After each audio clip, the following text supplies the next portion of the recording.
সীতা,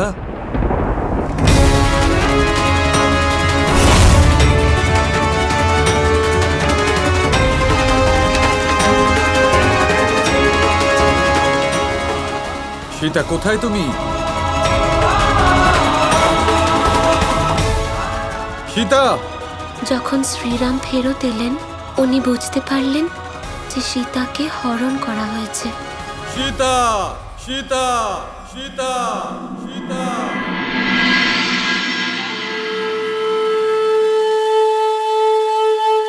আপনারা এই কাহিনীতে শুধু শ্রীরামের সীতার প্রতি অনন্ত প্রেম দেখেছেন। যে কষ্ট সীতা পাচ্ছিল সেই কষ্ট শ্রীরামেরও হচ্ছিল, আর ওদের শুধু পরিস্থিতি আলাদা করেছিল, কিন্তু মন থেকে সর্বদা একই ছিলেন। রাম সীতার প্রেম অনন্ত।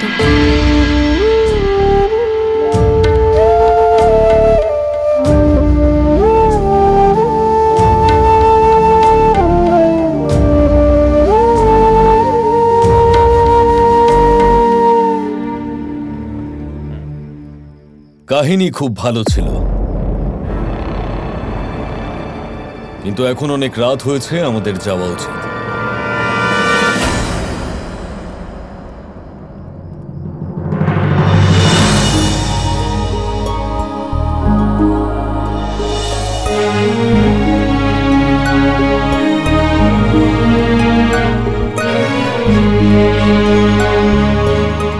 বাবা, কাকা, আজ রাতে আপনারাই প্রেম কাহিনীর ব্যাপারে অবশ্যই ভাববেন। রামের জীবনে সীতার মাহাত্ম্য নিয়ে অবশ্যই চিন্তা করবেন।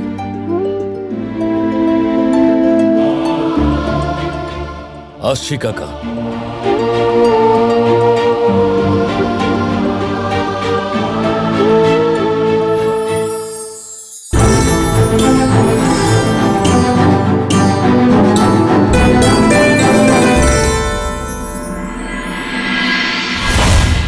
অক্রূর, তুমি ফিরে এসছো? অর্থাৎ মহামায়ার অস্ত্র কাজে লেগেছে। ওই কৃষ্ণ বিফল হয়েছে। ক্ষমা করবেন মহারাজ, কিন্তু ওই কৃষ্ণ বিফল হতে পারে না। মহারাজ সে এক মুহূর্তে সরোবর বানিয়ে দিয়েছে। আমি তার দিব্যতা দেখেছি। মনে হয় যেন ওর মধ্যে আপনাকে পরাস্ত করার সব ক্ষমতা আছে। অক্রূর, তুমি আমার বিরুদ্ধে বিদ্রোহ করছো। তুমি ওই কৃষ্ণের পক্ষ নিয়ে কথা বলছো। কখনো নয় মহারাজ, আপনার সুরক্ষা আমার কর্তব্য। তাহলে পালন করো নিজের কর্তব্য। যদি কৃষ্ণ আমার কাল হয় তাহলে তার মৃত্যুতেই আমার সুরক্ষা। মহারাজ, আমি আপনারই পক্ষে। অসুর দেবী মহামায়ার অস্ত্র বিফল হলো কি করে? কি করে? মহামায়াকে এর উত্তর দিতেই হবে। জানো কানাই, আজ রাধা যে কাহিনী শোনালো তা সত্যি অদ্ভুত ছিল। কিভাবে যেন সে তোমার ভাষায় কথা বলছিল।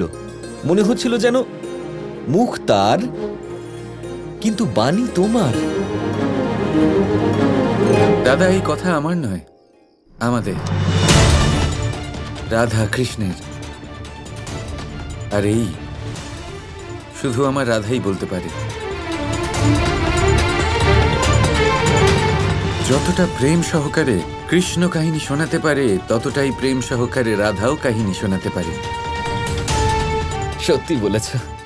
এবারে যেভাবে শ্রীরাম বানর সেনা সহকারে লঙ্কা বিজয়ী হয়েছিলেন, সীতাকে সংকট মুক্ত করেছিলেন, ঠিক সেইভাবেই রাধাকে সমস্ত বর্ষণাবাসীদের, সমস্ত নারী এবং পুরুষদের সংগঠিত করে কৃষ্ণকে সংকট মুক্ত করতে হবে। কিন্তু কানাই, এটা সম্ভব হলো কি করে? মানে রাধা তো এখনো মানুষ জন্মেই আছে, আর মানুষ জন্মে থেকে তোমার কোনো রকম সাহায্য ছাড়াই ও কি করে নিজের সত্য বুঝতে পারছে, জানতে পারছে? এটা আমার বোধগম্য হচ্ছে না। কারণ আমি রাধাকে তার বাস্তবিক রূপের সাথে পরিচয় করাবার অন্তিম পর্বে নিয়ে এসেছি দাদা। এবং অন্তিম পর্বের অন্তিম পদক্ষেপ মানুষ নিজেই নেয়, তাই না? কিন্তু কানাই, এই এই শেষ পদক্ষেপ সব থেকে কঠিনও হয়, তাই না?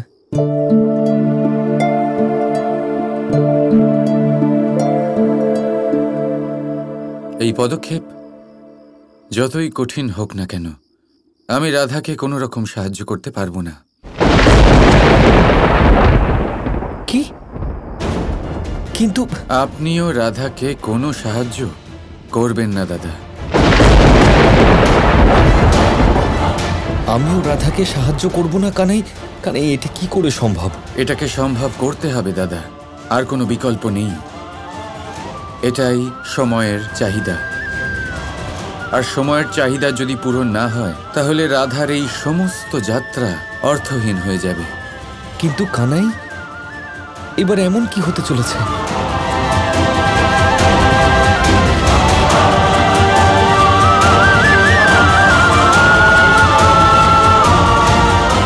এবার তাই হবে যা নির্ধারণ করবে যে রাধা এই যাত্রায় সফল হবে না অসফল।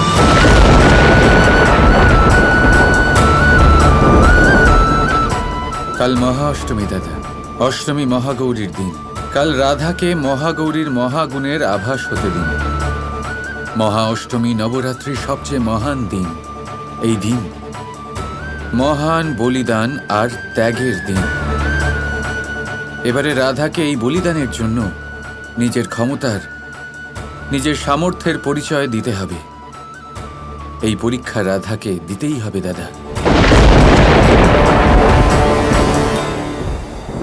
এটা কি করে সম্ভব হলো কংস? কৃষ্ণ এরকম কি করে করতে পারে? সম্ভব হয়েছে মাতা। আপনার কাছে একটা নিবেদন আছে মহামায়া। আপনাকে এমন একটা মায়া রচনা করতে হবে যাতে আপনার এই ভক্তের স্বপ্ন পূরণ হয়। কিন্তু যদি আপনি ওই সাধারণ গোয়ালার কাছে পরাজিত হন, তাহলে সমস্ত অসুরকুলের রাস্তা আপনার প্রতি আহত হবে মাতা। তারপর না আপনার কোনো এই ভক্ত থাকবে, আর না হবে আপনার কোনো আরাধনা। মহামায়া, কিছু করুন। না কংস, এইরকম কখনো হবে না। অসুরকুলের বিশ্বাস আহত হবে না। আমি এমন মায়া রচনা করব যা ব্রহ্মা, বিষ্ণু, মহেশ্বরও বুঝতে পারবেন না।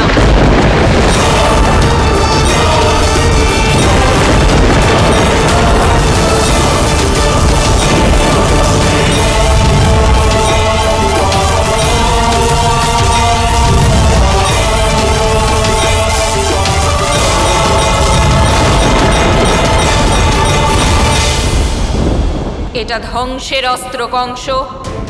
যেই এটা ব্যবহার করা হবে, নারীরা এমন মায়ায় জড়িয়ে পড়বে যে কখনো তারা স্বামীদের সাথে এক হতে পারবে না।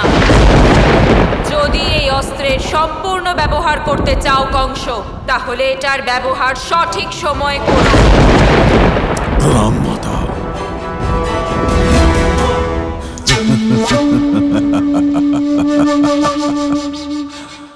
অবশ্যই মাতা, আপনার কথা অনুসারে আমি এই মহাস্ত্রের ব্যবহার তখনই করব যখন স্বয়ং ব্রহ্মা, বিষ্ণু আর মহেশ্বরও কিছু করতে পারবেন না।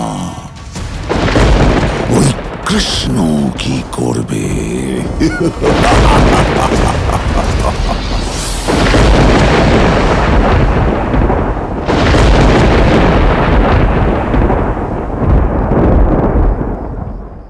যে মায়ার উত্তর স্বয়ং ত্রিদেবের কাছে নেই, যে মায়ার সামনে স্বয়ং ত্রিদেবও কিছু করতে পারবেন না, সেই মায়ের সামনে আমরা কি করব? কানাই, তোমার এই মৌনতা অনেক কিছু বলছে। জানি না এবার কি হতে চলেছে।